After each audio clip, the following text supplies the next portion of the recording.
Hello, everybody, and welcome back to the Front Porch, your friendly neighborhood podcast. Today, we're talking about the Oscars. Not just any Oscar. No. The Oscars. Yes, not the one that lives in the trash can. One. Yeah. We were just talking about Shark Tale. I brought that up. Shark Tale was nominated for Best Animated Feature. Yeah. Did not win.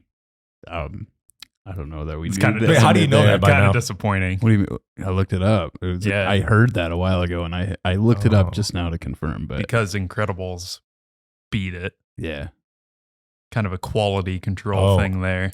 I gotcha. Thank God. But I do want to start this off by asking both of you, what is the earliest Oscar show you either tuned into or watched the entire thing through? Kevin, you want to go first? Yeah. So for me, I believe. So my parents were never really I didn't watch it. I didn't grow up watching the Oscars, but I do remember 2003. Well, the films that came out in 2003. So 2004, Return of the King got 11. And I was a huge fan, still am. It's really probably the franchise that got me into movies. I know I've talked to you about this, but I made sure to tune in that year. And I think it was probably my first year ever watching the Oscars. It was super boring because they just won everything, but they also, I think, deserved it. But that was, I think, my first time watching the Oscars. And I maybe even took a break after that for a number of years. Right. Kevin, you stole my response, actually. That was look at us. Now, it wasn't my first Oscars telecast that I'd ever watched, but it was definitely the first I sat all the way through because The Lord of the Rings, The Return of the King was my favorite movie of 2003. That was my first time seeing a movie twice in theaters. I saw it 6 times. That's all. I didn't even have a license yet, so I wish I would have done that because that was amazing. Yeah. I was 4 or 5 when that was in theaters. Mm-hmm. I remember every second of it. Yeah. That is a core childhood memory for me. Is Return of the King in theaters. Yeah, for me I had the box sets, I still do, of all the special features. Oh yeah. And so that seeing how films were made, I'd never seen that before. Mm-hmm. And for those, they were so engaging, and the way that they did things was so well done with the practical effects and learning about that. Mm-hmm. Totally was just after that in love with filmmaking. So. And that year, you were saying, it was 2004. Yeah. Because of the 2003 films. For me, the Oscars and watching The Return of the King, win all these awards was for me the Super Bowl of movies. That's it. You took my line. You pick your movie that you just want to win. Yep. You see what they're nominated for, and you hope they just grab all the Oscars. And that year, it was a clean sweep. They racked up 11 Oscars, which, funny little fact here. I'm not sure if it's funny, but it's a fun fact anyway. It is the third movie in Oscar history to win 11 Oscars. Yes. Followed by Titanic in 97 and Ben-Hur in 59. I always forget Ben-Hur is the other one. Mm-hmm. Yeah, which those are actually a little bit, especially Ben-Hur, a little bit more remarkable because they had less categories. Right. They had more when Return of the King was sweeping. But Yep. But it was a well-deserved win. I mean, nobody had really ever done anything like that before. It hit every category and it was expertly done. Yeah. And everything it did. Yeah. So, it was great. Yeah. So surface level Oscar-wise, obviously that show was entertaining for both of you purely because of the movie that you were rooting for. And that was I need to watch this entire thing. I wanted to see it win. I wanted to see it clean house. Honestly, right. I guess, as a huge fan, I probably didn't even, I was 13. I don't know how many other movies that year that I really saw that were up for Oscars. Yeah. And it was the first fantasy film to be recognized like this. Yeah. There had not been a fantasy film in prior Oscar history that had been so recognized and had such the accolades as The Lord of the Rings. Because Fellowship of the Ring was nominated and lost. Right. And also Two Towers. Yep. Yeah. So to see that finally get its win was really exciting. And it kind of paved the way for future Oscar winners. For example, The Shape of Water from a couple of years back, had it not been for Return of the King, that movie never would have had a chance. That is on my list. Yeah, because just the fact that a 50s creature feature kind of romance movie with, a fish man that one Best Picture made my heart sing so much. Right. As Creature from the Black Lagoon, I love creature features, and one Guillermo del Toro is classic loves monsters, and the fact that one was awesome. Yeah. So clearly very different movies, Return of the King, Shape of Water. Yeah. What makes a movie more prone to get nominated? Oh, there's so much into this. So longer films typically do. Movies adapted from true stories. Also, Hollywood loves Hollywood. Yes. If you make a movie about Hollywood, they really love that. So yeah, those two films in particular kind of went outside of what is typically even recognized. Right. And that's why it's so much fun, I think. But typically it's pretty formulaic. There's a lot of, especially if you get into just the campaigningness of it, can get real weird, especially the last 2 decades, being with the Weinstein Company with Miramax. Yeah. How they ran campaigns and how that really changed the Oscars, 100%. That's what's going on. But, and there is a formula, and it's almost predictable in the sense of who's going to win. That's the thing. 90% of the winners from the Golden Globes for Best Actress win their Oscar. And it's 70% for the actors. Yeah, the Golden Globes are a good predictor of who the Oscars will go to. But sometimes you have curveballs that are thrown your way. So, right. Do you think that a lot of the movies that get nominated deserve it? Or do you think there are more movies that should get nominated and don't? Because immediately what comes to my mind is horror movies. Yeah, no, very seldom do those even get recognized. Yeah. I think The Exorcist was up for stuff. The Exorcist, that was a big deal. It was a big deal. It had the Best Picture Director. It won Best Screenplay for William Peter Blatty. So, but other than The Exorcist, there hasn't really been. No, and I love horror, but as a genre, it's completely forgotten, I think.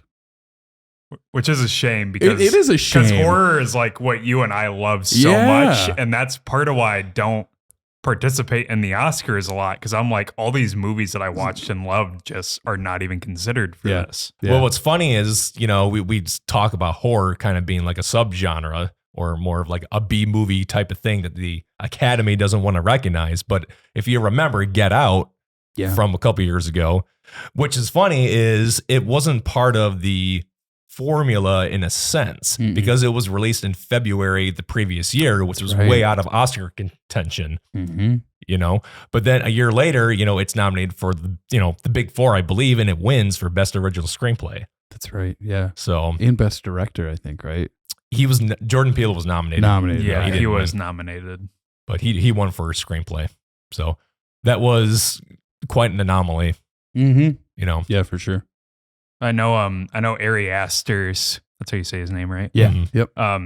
Hereditary got absolutely snubbed. Yeah. And for Toni Collette, sure. Phenomenal in that movie. Incredible. And same with Florence Pugh and Midsommar. I mean, I think a lot of his movies particularly gain a lot of that attention because so many people see them, and then the Oscars come and there's no mention of it. Yeah, because they fit everything else. There's that indie darling kind of thing with it, those A24 films and Ari Aster and stuff like that. But they still just get totally overlooked. They just it's almost like there's just an unwritten rule that they don't qualify as a genre. And a lot of it comes down to, who and who produced it as well. Right. If Harvey Weinstein had produced those horror films, you better believe there would have been a nomination. Yeah, he would have ran a campaign. He would have ran a campaign. But it's a lot has to do with politics when it comes to the Oscars. Do you also think a lot of it has to do with marketing, like a movie's personal marketing? Because I have seen that debate online. So if a movie gets nominated, they will blast that because they will make more. That's half the reason actually why Miramax did what they did. They have collectively gained almost 400 Oscars They've won 80. Mhm. But they make money based off, hey, this is nominated for several Oscars, X number of Oscars. People, their ticket sales go up after that. Mhm. So yeah, being nominated is a ticket sale driver for sure. It really that's is. half the reason really why they even run those campaigns. Mhm. But you don't think a movie's marketing campaign before they're nominated has nothing to do with their actual nomination? What do you think? I think yes and no.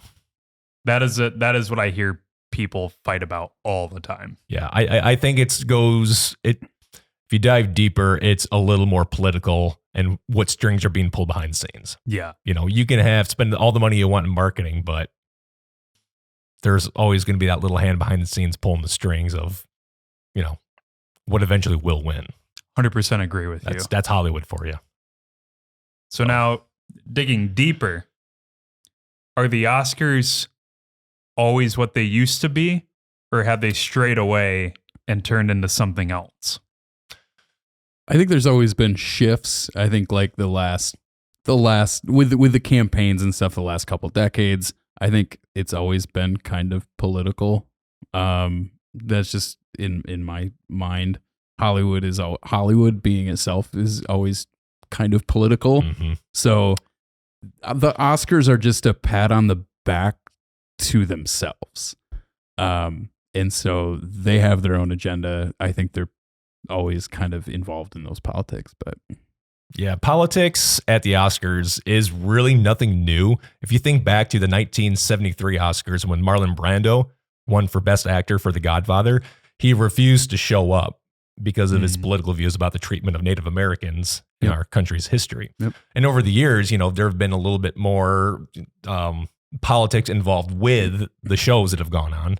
Michael Moore had a speech when he won for Bowling for Columbine, where he got booed off stage, essentially giving his views on the Iraq War at the time. Yeah. Yeah. So I just feel I feel like there's not really a shift in political views. It's always been on one side of the spectrum, I feel like. Yeah. And I feel like these days award shows too have gone a little too much, and it's become too much of a soapbox for a lot of these stars. Where at the end of the day, I mean, me personally, it's like I just want to see you as an actor. I want to see you act and do what you do best. Yep. I don't care about your political views. Yeah, I want to see the craft and the dedication and the everything that I love about movies.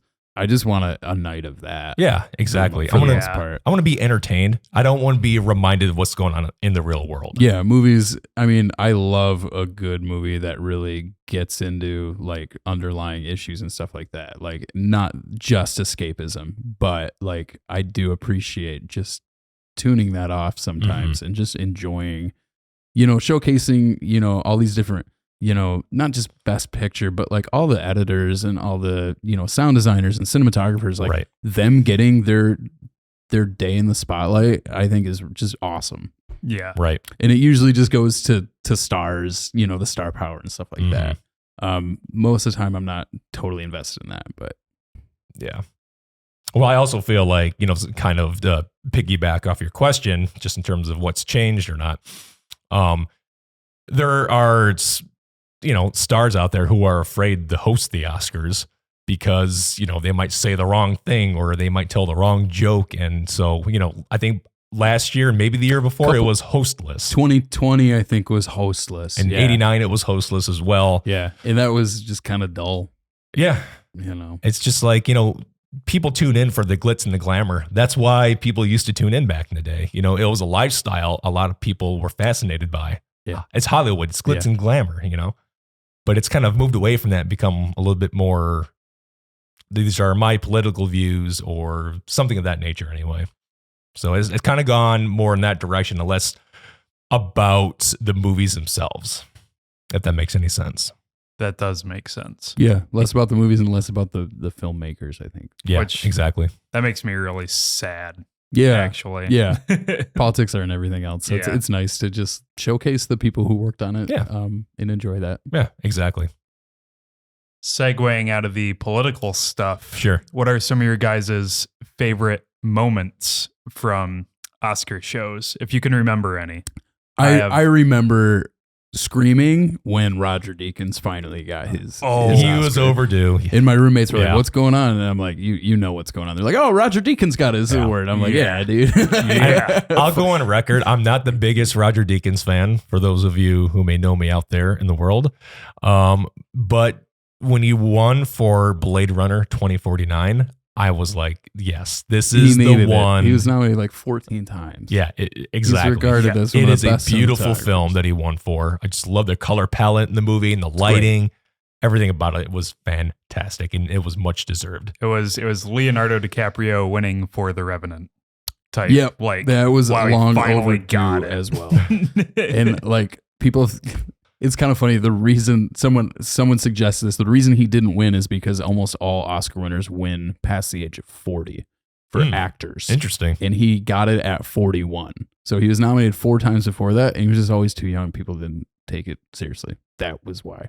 Unless you're Adrian Brody, when he won it for The Pianist back in 2002. I don't recall his age, but I believe he was in his 20s for lead actor. I don't know if he was that young, but he I was younger. Yeah, like late 20s, early 30s for that. Yeah. He was great in that. It was great. Yeah, it's a good movie. Ethan, I'm going to tell you right now. I can tell you one of my least favorite moments. All right. In Oscar history. Go for it. It's probably my favorite moment. Okay, so back in 2009 at the 2009 Oscars, an actor by the name of Mickey Rourke was nominated for a film called The Wrestler, a little known, depending on what circle you run through, movie about wrestling. And it was Mickey Rourke's kind of comeback role after years of just being controversial, is the best way to put it. And I love that movie so much. You know, I'm a big professional wrestling fan. So that movie, just like everything about it was amazing. And Rourke did a lot of his own stunts here and there, but just story and just, it was kind of a life imitating art type of thing, because the movie was about him in a lot of ways, Mickey Rourke, and his resurrection as an actor. And so he was nominated for Best Actor for the first time in his career. And he went up against other actors at the Oscars, namely Sean Penn. And he had won the Golden Globe. Mickey Rourke had won the Golden Globe a couple of months beforehand. So I'm like, oh, this is it. He's finally going to get his due. He's going to get his Best Actor Oscar that he's been waiting for. And in interviews, you know, Mickey was, you know, really confident. He was like, yeah, I'm going to do this. I'm going to get it. And then come Oscar night, you know, they announced Sean Penn for Milk. And I was just devastated. I vowed, that's I'm understandable. I'm done with the Oscars, because, I mean, it was a political move. Let's just be honest. Yeah. I would agree. It wasn't necessarily for the best performance. I'm sure it's a great movie. I have not seen it. It's a good movie, but Mickey Rourke in The Wrestler is top notch. It is. It's fantastic. Exactly. And so when he didn't win, it was like, okay, I'm not gonna take the Oscars so seriously anymore. You know, this is it really is just about politics, who you know, and stuff like that. So it's kind of like, it is what it is. Well, at least you got to see Mickey Rourke in Iron Man 2 after that. That's right. And The Expendables. Oh, let's not forget his Expendables role, especially that very dramatic scene, which is very awkward in an action movie that he had. I haven't fully. It was his Marlon Brando moment. I haven't fully watched those. And those of you who have seen it out there, you know what I'm talking about, which scene that is. You haven't fully watched Expendables? That's okay. I think I own all of them. Well, Kevin, I've seen Iron Man 2. Don't you guys worry. There's a fourth one on the way. Oh, right. Just saying. Remember, he like wants his bird. Yeah, like, you know that. Where's bird? Where's my bird? That's not my bird. Anyway, sorry, that's Mickey where my Rourke. mind goes to, actually. Kevin, are there any like moments for you that just didn't make you happy with the Oscars? That didn't make me happy? Yes. Oh, where do you to ask that question instead of me, Dane? I don't know what to do. Hey, Kevin. Yeah. Are there any moments from the Oscars that make you a little angry? Ethan, that's like such a good question. Thanks, man. Yeah, it is a good question. Did the Moonlight La La Land mix-up get you upset? See, that for me was like like amazing. Like that was entertaining. That was awesome. I was happy about that because I don't like La La Land. I've talked to you about this. I think it looks like hot trash, and I was really excited for that. Just didn't like tonally do anything for me. Didn't it win Best Cinematography? I think it won Best Cinematography. It beat Moonlight. Moonlight was my pick for Best Cinematography. Amazing. Yeah, I was going to say. Moonlight was amazing. It swapped for me. I don't enjoy Moonlight that much. I love what it talks about. I just don't like the movie. That's fair. But I love how it looks. It looks amazing. And I really like La La Land. I don't like how it looks. Doesn't look good. Interesting. Looks terrible. But of course, Half-Blood Prince also got nominated for Best Cinematography. Wait, what? Are you serious? Oh yeah, I'm dead serious. A Harry Potter film got nominated for cinematography. The worst looking Harry Potter movie, and it got nominated for Best Cinematography instead of like Deathly Hallows Part 1 when they swapped cinematographers. See, I would not, categorize Harry Potter in like the cinematography category. Yeah, but apparently it was nominated. I didn't know that. What one is that in the lineup? That's 6. So, yeah. I would have like maybe went for like the third one. Yeah, Alfonso. Yeah. Yeah, that one is great. That one looked awesome. And it's like kind of a departure from how it looked before. That was when the tonal shift happened. Mm-hmm. But yeah, no. Think about that. Because after that happened, I was like, I don't think I trust their nominations that much anymore. Yeah. I have a question, but I feel like I had one that always bothered me, and now I can't think of it. Like Andrew Garfield being nominated for Hacksaw Ridge for Best Actor. Right. Yeah, Best Actor. But not in the same year for Silence, which, like, Silence, him in Silence is amazing. I did not like Andrew Garfield before that, and he made me weep. So, and I saw Hacksaw Ridge, and I just didn't like any of it, really. I didn't care for Silence. I'm going to be honest. You don't seem like the person that would enjoy that. Yeah, I don't know. I want to watch it again. Yeah, I've watched it a couple times. I love Adam Driver in that too. Yeah. Mm-hmm. That one hits me. Yeah, that is the definition of a slow burn movie. It's such a slow burn film. There's a lot of those out there in the Oscar world. Let's just put it that way. Dane, I will let you ask your question.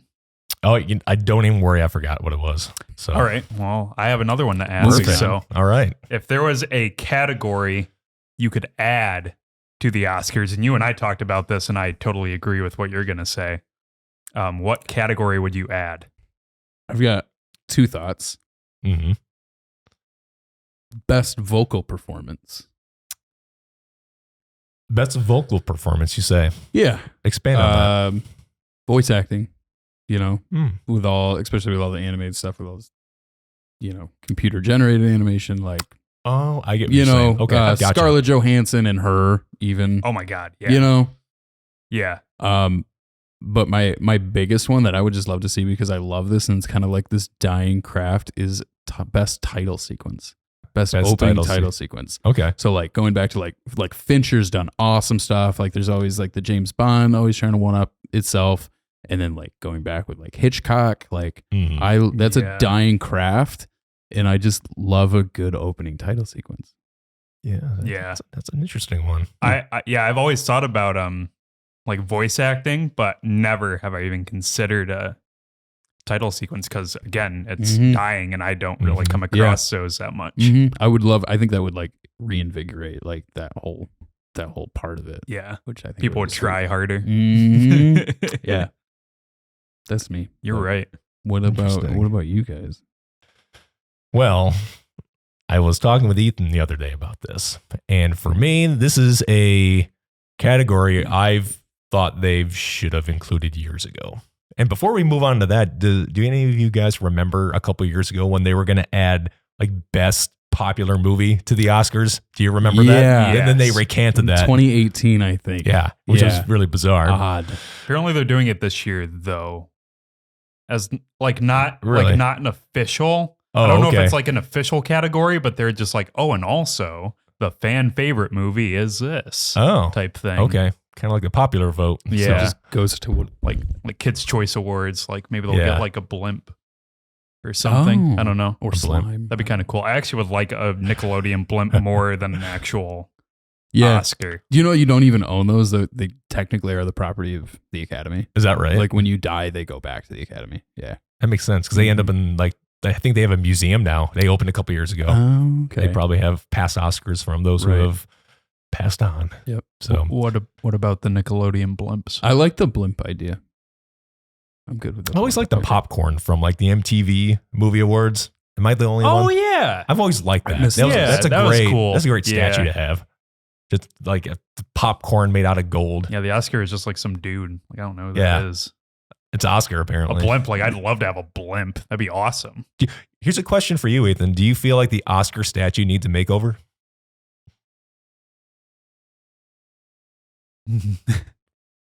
Yeah, but they literally cannot do that because it would I agree. completely change the meaning of But the that's icon. but that's exactly why they would try to do it. Right. Exactly. Yeah. Which would be a shame. That's the last thing that they should change about the Oscars, I think. Yeah. But they'll try You to do never it to be cool and hip and trendy. And exactly. be like, we have a new statue. And they're gonna It'll look terrible, and there'll be this whole branding marketing campaign about it, and just look like trash. It won't be Oscar And anymore it'll either. They'll change still the name. be terrible. No. Anyways, back to your original question you had asked me. The category which I would add, and it's an art form in and of itself. Best stunt ensemble at the Oscars, because so many movies rely on your stunt team, your stunt men and women out there, that they don't get recognized as much as they should. Yes. Yep, that's been That kind of a is- big thing lately to bring those people. Yeah, You for know, sure. just show recognition. I like the idea of like ensemble instead of just like one performer. Like Exactly. really, it's just best stunts in the team that work. Yeah. Exactly. Yeah. Yep. I support that. Yeah. Fast and Furious would have won a Boom. long time ago. Oh yeah. How many Oscars does the Fast and Furious franchise have under its belt? I don't think they have any. No, Zero. wait, that's not true. Don't they have an Oscar Let's nom find for a that song? out. Oh, Let's you know, find that it's out. Which one probably I'm talking 7. about. It's probably 7, right? Austin might know. I need to know right now. Drum roll, please. Please give me at least one. Well, an article came up where Vin Diesel said Furious 7 will win Best Picture at the Oscars. I do remember You him know, saying in a that. better world, he's right. And apparently they won an MTV Movie Award for Best On-Screen Duo. Vin Diesel and Paul Walker. Oh, okay. I do not see any Oscar. I thought it was going to be that for like came up. Paul Walker and Tyrese Gibson in 2. That'd be part cool. 2. So, yeah. So those are my thoughts. And if they had to add a category, that would be amazing. Right. Just recognizing that, you know. Yeah. Well, we are at the 29-minute mark. How? I feel like we just started. We like talking about this stuff. Time flies. Okay. Kevin. What's been some of the most deserved? Can I Ethan? Oh, Can I ask Kevin, a question? I know exactly what you're going to ask. Okay. And you're free to ask it because it's Kevin's birthday. Hey. Yes, it is. So he So gets a Kevin, you free can do pass. whatever you want, actually. Oh, thank you. Most deserved wins. Most deserved wins. Okay, well, Most deserved Oscars. So we I had have, talked I have about a bit of a list, and I Right. can go through it with you. But we had all talked about Return of the King. We all can agree That is a clear, that's a clear winner. that deserved it. For me, the King's Speech won the top 4 at the 2012 Oscars, I believe. fair. Picture, director, actor, and screenplay, I Yep. believe. I think you're right. I love that movie, and that was Oscar bait from the get go. It absolutely was, and they ran a great campaign. But I did eventually watch it a couple years Mhm. later, and I was like, "Yo, this is actually quite good." It is pretty good. I don't know rewatchability like how many times, but like I was like, "Whoa, this is a good movie." Yeah. For me, All That Jazz winning best editing. Really? It is one of my favorite movies, like hands down. But like the editing in that is so perfect. It's amazing. Just watch the first opening sequence. It's like 6 minutes long. Their first musical number. It is amazing. What about Barry Lyndon? Best cinematography. Because I know it's one of your favorites. You're a Barry Lyndon guy, Dane? So those of you out in the film world who might know me know that Barry Lyndon, in my estimation, is the best shot film ever made. It is frighteningly masterful. It is a beautiful film. Like the detail. You could break down every frame of that movie. Mm-hmm. Every frame is a painting. But literally like most of those are like composed exactly like Renaissance paintings and things like that. It's incredible. The lighting. I mean, if you look it up, like famously, it's like all natural lighting. It's not. There was some artificial lighting. Not really true. Yeah. But I mean, just some of the scenes at night with actual candlelight. Yeah. For a period piece to do that. I mean, I think it's one of the best period pieces because of how it looks and because you're actually shooting a scene with candlelight. Yes. And the lengths that they go through to do that. Yes. You know, they had these wicks that burn brighter and like they strapped on these NASA cameras. They broke a 35 millimeter camera. Right. Just to house the camera or the lenses. A NASA lens. A 0.7 f-stop. Yeah. Lens. Which, they even had like those, they had like a CRT TV. Is that right? You know, just they had to use it to pull focus. Right. Because it was so shallow. Right. But super shallow. Yeah. Also, Days of Heaven. Days of Heaven's gorgeous. Yeah. Love Days of Heaven. Yeah. Oh, what's it? Nestor Almoderos? Is that how you pronounce his name? They shot that? He was like going blind at the time. Are you serious? Yeah. Wow. Yeah. So. Yeah. Terrence Malick, shout out. Apocalypse Now, best sound. Just rewatched that. Incredible. And I hadn't seen it since college, and it's even better the second time. Oh, it's great. It's shot beautifully too. Vittorio Storaro, I believe, shot that. Which cut did you watch? I believe I watched the final cut. The final cut, right? Yeah. I think not Redux. Yep. I've never seen the original theatrical version. It was the Redux and then the final cut. Right. Is what I watched There's recently. at least 3 cuts. Yeah, I think there is. Yeah. I haven't watched the final yet. I own it. I have to watch it. But sure. Yeah. I have to bring it up because it's always brought up. Heath Ledger for Dark Knight Rises. Yep. Or The Dark Knight. Dark Knight. Sorry. Yeah. He incredible every time for me. Yeah. And I've heard people say, and that Dane's looking real sus right now. I'm just listening to you. Dane doesn't like animated movies, so it doesn't matter. Exactly. He doesn't like animation. Is king. We don't have enough time to really go into that right now. Kubo and the Two Strings. Is amazing. Would never watch it. Oh my God. You would never watch it. That pisses me off, actually. Anyways, let's just end here. I'm just upset. Yeah, it's going to go on the high note here. Apparently, thanks for ruining it, Dane. Where were you? Oh, Heath Ledger. Oh yes, totally great. I mean, he redefined that character almost because you had Mark Hamill's phenomenal voice acting it, and then I forget Jack Nicholson. Yep, Jack Nicholson. Yep. Did a great job. Which is great for what it is. Like hamming awesome. it up. I love it. Like it's incredible. But yeah, what Ledger did with it and grounded it and like just made it so chaotic. It was incredible. Yeah. Well, how about Joaquin Phoenix's performance? He won Best Actor. He did. Oscar he did. for that's often kind of forgotten about already, I think. But good job, Joaquin.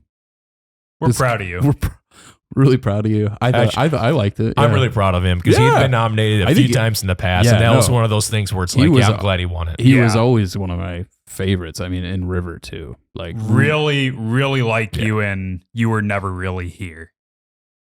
That is a great movie. Love you in it. stop by sometime. Come out of the podcast. We'd love to have you. It'd be fun. It'd be great. Please. Anyways, before we throw out, I don't want to skip over this section because Austin does it, and I would also like to do it. And What is the most recent thing you guys have watched? Movie, TV. What are we talking about? Whatever you would like to answer. Okay, so I've been watching this TV series on Hulu called Pam and Tommy. And I just watched the recent episode last night about the controversial home video that Pam and Tommy had stolen from them back in the 90s. So it's been an interesting ride. I hear it's a very controversial production. Pam didn't actually want that show to be made. Oh, I was not aware of that. I don't know. I haven't read much about it. That's just what I've heard. The performances are great. I bet. Sebastian Stan. Yeah. It's just like he goes from Marvel to playing the drummer in Motley Crue. Yeah. It's just like, that's quite the transformation. He's such an underrated actor. And then what is it? Lily James? Lily Collins? Am I mistaken? Oh, God. What's that? Lily James. Lily right? James. Lily Yeah. James. Okay, there you go. She was in Baby Driver. Yep. That's where I knew her from previously. Yep. And she does a fantastic job playing Pam Anderson. So, yeah, good show. How about you, Ethan? Finished Hunter x Hunter. Great finale. I brought it up on the episode 4, but it was truly. I'm gonna have a hard time watching other anime after that one because it did so many things well story-wise and also subverted so many shonen tropes. Oh, okay. Oh, I gotta check that out. Yeah. Yeah. Super long. It's really stretches itself out in certain arcs, but all right, I'm gonna do that. Man, oh man, did it really change the way I look at animation. Nice. I have a hard time watching animation to begin with. So why is that? Again, we're running out of time here. No, we could always cut it down. You should probably just say it. Kevin, how about you? We should just do a whole episode of this. We may have to. That's what Dale you and Dale, for. yeah. Hey, now. For me, and I bet you've seen one of these, but if you haven't seen the other, you should check it out. What's that? You should check out both these. I recently watched John Carpenter's They Live in 4K. Have seen that, yes. Yep, figured you saw that. Love They Live. And I recently watched Brawl in Cell Block 99. I have not seen that. I have heard of that one. It's so good. Yeah? I don't even know what to say about it. It's not so an animated good. movie, is it? It's Vince Vaughn doing the performance of his life. Oh and my it's God. so Really? good, and he's so likable. Dude. And he ends up in prison, and he keeps getting deeper, and the whole movie is just anguish and torture, and it's just so much fun. I don't know what else to say about it. Okay. It kind of draws from like this 70s exploitation kind of look a bit. I'll say that maybe. Okay. Whoa. Fantastic movie. I'll leave it on that. It's good to know that Vince Vaughn's still out there. Yeah. No, he kills I saw him it. in a horror film on Netflix not too long ago, and I'm like, oh, hey, he's still doing his thing. Yeah. And he was great. No, he's great. He's great. He's got a great personality. Yeah, he's fun to watch. I always like watching him. Me too. Well, thank you guys both for coming on and talking about this. Thank you. No worries. You Thank know you, a Ethan. lot more about it than I do. I think I was just here for logistical purposes. Hey man, Hey, you were steering the boat. We were, just paddling. Yeah. I'm good at driving. I'm a good driver. Excellent. Yeah. So thank you all for stopping by, coming onto the porch, having a drink, sitting down, listening to us chat. Tune in for the next episode. Again, thank you, and get off our porch.